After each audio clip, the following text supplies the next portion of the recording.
ಹೊಸ ಕಾರು ಖರೀದಿಸಿದ ಆಕಾಶ್ ದೀಪ್ಗೆ ಸಾರಿಗೆ ಸಂಸ್ಥೆಯಿಂದ ಬಂತು ಒಂದು ನೋಟಿಸ್. ಹೌದು ವೀಕ್ಷಕರೇ, ಸರಿಯಾಗಿ ಕೇಳಿಸ್ಕೊಂಡಿದ್ದೀರಾ. ಇಂಗ್ಲೆಂಡ್ ಪ್ರವಾಸದಲ್ಲಿ ಆಕಾಶ್ ದೀಪ್ ಉತ್ತಮ ಪ್ರದರ್ಶನ ನೀಡಿದರು. ಅವರು ಒಟ್ಟು 13 ವಿಕೆಟ್ಗಳನ್ನು ಕಬಳಿಸಿದರು.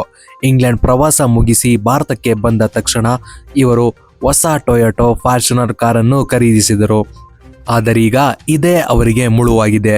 ಸದ್ಯಕ್ಕೆ ಅವರು ತಮ್ಮ ಈ ಹೊಸ ಕಾರನ್ನು ಓಡಿಸಲು ಸಾಧ್ಯವಾಗುತ್ತಿಲ್ಲ. ಭಾರತೀಯ ಕ್ರಿಕೆಟ್ ತಂಡದ ಉದಯೋನ್ಮುಖ ತಾರೆ ಆಕಾಶ್ ದೀಪ್ ಆಗಸ್ಟ್ 7ರಂದು ಕಪ್ಪು ಬಣ್ಣದ ಟೊಯೋಟೋ ಫಾರ್ಚುನರ್ ಕಾರನ್ನು ಖರೀದಿಸಿದರು.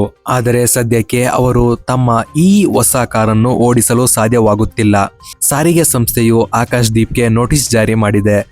ನೋಂದಣಿ ಮತ್ತು ಹೆಚ್ಚಿನ ಭದ್ರತೆ ನಂಬರ್ ಪ್ಲೇಟ್ ಇಲ್ಲದ ಐಷಾರಾಮಿ ಕಾರನ್ನು ಖರೀದಿಸಿದ ಆರೋಪ ಅವರ ಮೇಲಿದೆ.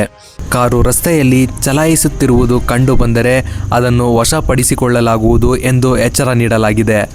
ಆಕಾಶ್ ದೀಪ್ ಲಕ್ನೋದಲ್ಲಿ ಟೊಯೋಟೋ ಫಾರ್ಚುನರ್ ಕಾರನ್ನು ಖರೀದಿಸಿದ್ದರು. ಆದರೆ ಅದರ ನೋಂದಣಿ ಪೂರ್ಣಗೊಂಡಿಲ್ಲ ಮತ್ತು ಅವರಿಗೆ ಹೆಚ್ಚಿನ ಭದ್ರತೆ ನಂಬರ್ ಪ್ಲೇಟ್ ಸಿಕ್ಕಿರಲಿಲ್ಲ.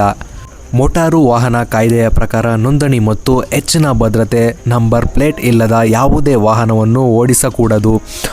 ಕಾರನ್ನು ಮಾರಾಟ ಮಾಡಿದ ಶೋರೂಮ್ಗೆ ಸಾರಿಗೆ ಇಲಾಖೆ ದಂಡ ವಿಧಿಸಿದೆ ಮತ್ತು ಕಾನೂನಿನ ಪ್ರಕಾರ ಶೋರೂಮ್ ನೋಂದಣಿ ಮತ್ತು ಹೆಚ್ಚಿನ ಭದ್ರತೆ ನಂಬರ್ ಪ್ಲೇಟ್ ಇಲ್ಲದ ಗ್ರಾಹಕರಿಗೆ ಕಾರನ್ನು ನೀಡಲು ಸಾಧ್ಯವಿಲ್ಲದ ಕಾರಣ ಡೀಲರ್ಶಿಪ್ ಅನ್ನು 1 ತಿಂಗಳ ಕಾಲ ಅಮಾನತುಗೊಳಿಸಲಾಗಿದೆ ಎಂದು ನಾವು ಇಲ್ಲಿ ತಿಳಿದುಕೊಳ್ಳಬಹುದು.